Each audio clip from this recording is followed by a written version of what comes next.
the egoic part of us. See, we're complex beings. We have all these different dimensions. And one of the dimensions is the ego, which is a sense of separate individual self. And I know that word gets a bad rep in the spiritual scenes. Ego, kill your ego, get over your ego, right? I have a separate video explaining what the ego is. It's basically neutral, really. It's a neutral part of us. You can't experience this reality without an ego. You need to be aware that you and the street are separate in order for you to walk. You need to be aware that you and the lion are separate, otherwise the lion's gonna chop your head off. So you need to be aware, oh, that's a different, it's a different being, you know, it operates differently. I gotta be careful here because it's unpredictable, it's got violent nature, violent instincts, right? So that it's like neutral. It's just, we're experiencing ourselves in a highly sophisticated game, which is simultaneously a school. It's basically a kindergarten. You're playing and learning at the same time. So you need it. You need the ego, otherwise you cannot actually experience. The ego is your id. It's your character. It's your ID number, if you will. Okay? You know, when you pick up a game like Tekken, for instance, it's a fighting game. You pick different characters. You got the Jim, the main guy, and then you got his father, the bald guy, right? And you got all these different characters. You got Lee, which is, you know, designed after Bruce Lee, etc. So you have a character. I have a character here. His name is Saeed, right? He's a male character. You know, he's got a storyline, etc. So I don't want to go off tangents here because I have a video coming that I'm preparing to talk about the ego and try to go deeper into it and explain it and explain how to navigate it. Okay, so anyway, but that part of us wants to control everything, wants to always be in control, always in charge. It does not like unpredictability. It does not like uncertainty. This is very important for the sake of this video, which is about overthinking. The ego, so the ego has, of course, its pros and its cons, and of course, if you use it in a certain way, then you make the most of it. But anyway, one of the things it does, it wants to be in control. It really doesn't like uncertainty. It wants everything to be predictable. It wants to know the future ahead of time. It wants to know everything. So what it does is it will overthink everything in the desperate and always unsuccessful attempt to control everything. So an overthinker wants to have everything in control, wants to control all the different variables. So let's say you overthink, I don't know, let's say you overthink, you're worried about getting a job and you're overthinking it. Oh my God, the economy is doing so bad right now. How am I gonna get a job? But what if I get a job interview, but then what if I mess it up? What if I just say the wrong thing? Or what if, but I get the job, but what if I get that job, but it turns out my boss is an asshole or my colleagues don't like me, you know? You're basically like, there's a law of momentum in creation. What tends to be in movement stays in movement. What tends to be still stays still. If you're overthinking, you're gonna overthink everything. You're just gonna, it's a perpetual, negative perpetual cycle. So you want to always be in control, and that's why you're overthinking everything. You always want to control. Let's say you're in a relationship and you are always suspicious of your partner. Oh my God, why is she talking to a guy, right? Why is she talking to a guy? Why is he talking to a girl? Oh my God, like what's going on? Are they seeing each other? Does he not like me? Do I not look good? Damn, did I get a little too fat? Oh, but I was pregnant. You should understand. You know. Anyway, you get my point, right? You're gonna overthink it because it's what you want. You want to control your partner. You want to control every person that your partner interacts with. You want to control their thoughts. You want to control their behavior. You want to control their actions. You want to make sure. You want everything to be in control. You don't like uncertainty. You don't like unpredictability. You want to make sure, oh no, oh, that's why you're talking. Okay, so you're talking to her because she's a colleague and you're working on a project and you needed some help with it. Okay, you want to know everything. You want to control and know everything.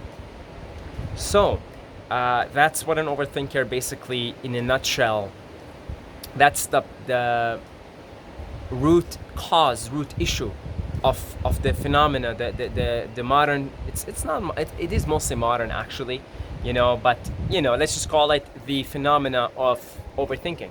It's this obsessive desire to control and predict everything. And that comes from a lack of trust and a lack of surrender due to the constant living under the illusion of separation.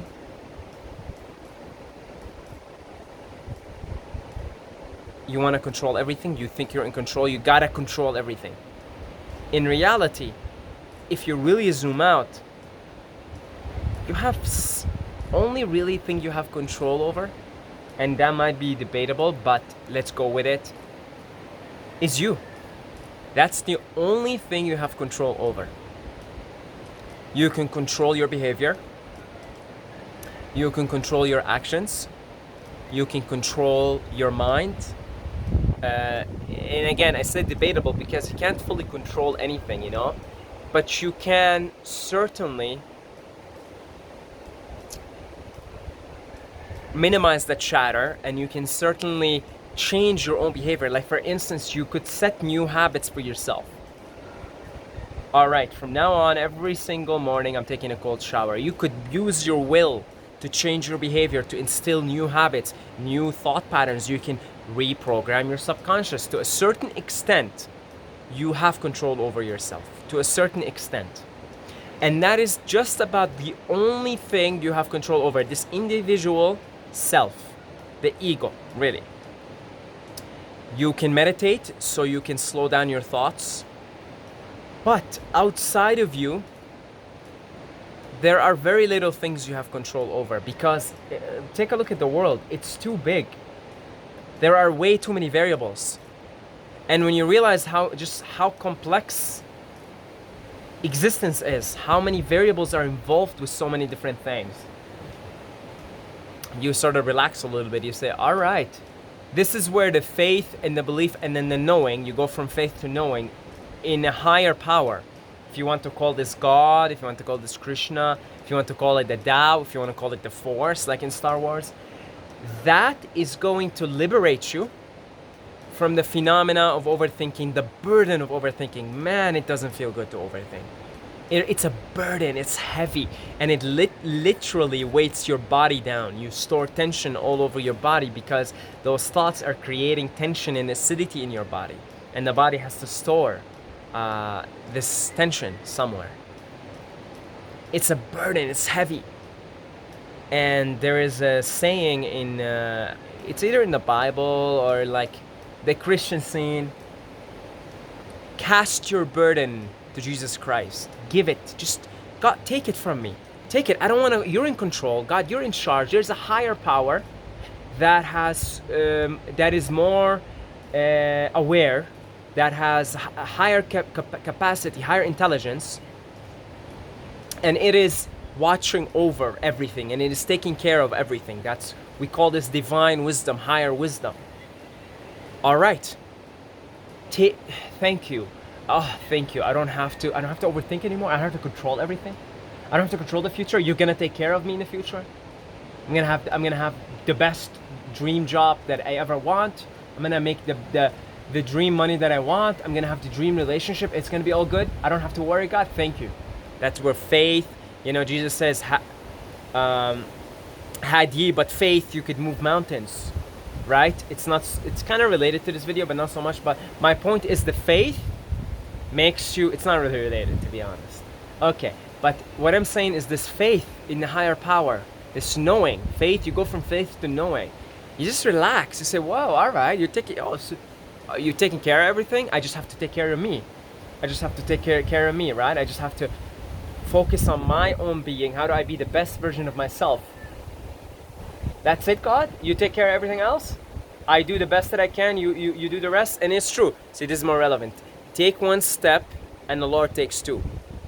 Okay, take one step and the Lord takes two. So you take one step. So for instance, if let's say you're overthinking, like, oh my God, I gotta get a job, I have to get a job. Oh, but what if there is, well, economy is doing bad, blah, blah, blah, blah. Okay, but what if I screw the interview, blah, blah, blah, blah, right? Okay, instead, you take one step, which means you go out, you apply to the jobs that you wanna apply for, and you do the best you can, you apply yourself, you learn all the things you need to learn about the company, or let's say you get the interview, you learn, okay, you learn what kind of questions they're gonna ask, but then at the same time, you take one step, let the Lord take two. Trust and have faith in God. Okay, God will take care of this. God will give me the best job possible for myself in the present moment. And you know what? Here you take this surrender a step further. Let's say you get the interview and you're overthinking it. Okay, God, if this is meant for me, you're gonna give me this job 100%. I'm not worried. I'm gonna go into the interview, I'm gonna do the best that I can. I'm gonna take one step. God, Lord, you take two. You do. If I don't get this job, I'm not gonna overthink this. I'm gonna do my best. But hey, if I don't get it, it means, God, you have something better for me. Or maybe because I was gonna get in this job and then some fire was gonna break out and everyone was gonna get burned, and now God just wants to prevent you from that, so doesn't give you the job. So that's where you have to be. It's a co-creation in a way. You have to work with God. You have to, with this higher force. If you don't like the term God, the force, the higher power, the higher forces, you surrender to those, and you cast your burden. You give it away. God, take this away. Take this overthinking. Take all this tension away from me.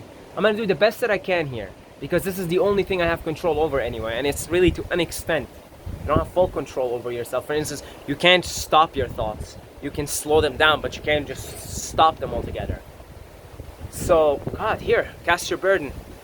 Take it away from me. So nice. I don't want to overthink anymore. So you surrender. You do the best you can with yourself. You work with your mind-body complex.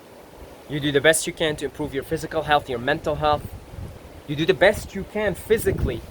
You know, I'm gonna go apply for jobs, right? You don't just like, oh God, you'll send me, you'll take care of me. You know, you take one step, the Lord takes two, because God will take care of you, but you gotta work with God. And trust in God, and trust everything is happening for the highest good of you and for the highest good of all. And that surrender to the higher power, to the higher forces, is going to really free you and liberate you from the burden of overthinking. So it's the theme. So basically what we're getting at here in this video, to stop overthinking, surrender. Okay, now it's not just a surrender to God. There are other things, activities that require surrender, that I'm going to tell you and invite you to do, because they're going to help you with overthinking in a really deeply practical way. So you want to do activities, if you're an overthinker, that require surrender and shut off your brain. Let me give you examples here. Cold showers. To take a cold shower, you must surrender. You must surrender. You must surrender to the cold. So if you're an overthinker, take cold showers, because the act of taking a cold shower is an act of surrender. And what happens when you take a cold shower? Your brain shuts off. You go to like one thought. This is cold, this is cold, this is cold. Breathe, breathe, breathe. Two thoughts, right? This is cold, this is cold. Breathe. This is cold. Breathe. Surrender. And what happens after? Your mind's calmer. Your thoughts are quieter when you leave the shower, when you leave the cold shower. So you want to do activities that require you to surrender and shut off your brain. Another one, dancing. Yeah, dancing. Just put on some music, just dance, get into it. Same thing. When you're dancing, there's you in the music, and there's just a few thoughts in your mind, and there's just, you sing and dance and feel the music. That shuts off your brain. You have to surrender to dance. If you're self-conscious when you're dancing, just surrender. Do things that require you surrendering. Shut off your brain. So dancing, taking cold showers, and then meditation. See, sleep and meditation. To sleep, you need to meditate. Overthinkers have a difficult time sleeping. Am I right? Am I right? They have a difficult time sleeping because to sleep you have to surrender. You ever went to sleep and then thought, how do I fall asleep? That was fun, wasn't it? Weren't you up for like an hour thinking about it, not able to sleep? How do I fall asleep? Oh, when is the moment I fall asleep? I just close my eyes. How do I fall asleep? And then you can't fall asleep. It's funny. I used to do that a lot as a kid. I guess, especially early teens for some reason. I just got into this for like a year. And I couldn't sleep. I couldn't sleep. You have to surrender to sleep. So meditation is the same thing. You have to like surrender. And what happens first? You're thinking, but you surrender. You surrender. If let's say you're doing a sitting meditation, right? You sit down, all right. I'm gonna focus on my breathing here. And then you're overthinking, but you just surrender. Oh, my knee hurts. Oh, my back hurts. Right?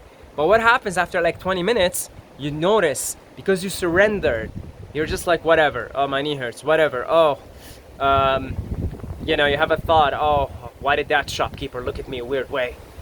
And then that thought comes and it goes. And before you know it, you surrender to the experience. You even surrender to your thoughts. That's what meditation is. You surrender. Like there's just a monkey. There's a circus in there. You surrender to it, but you're still.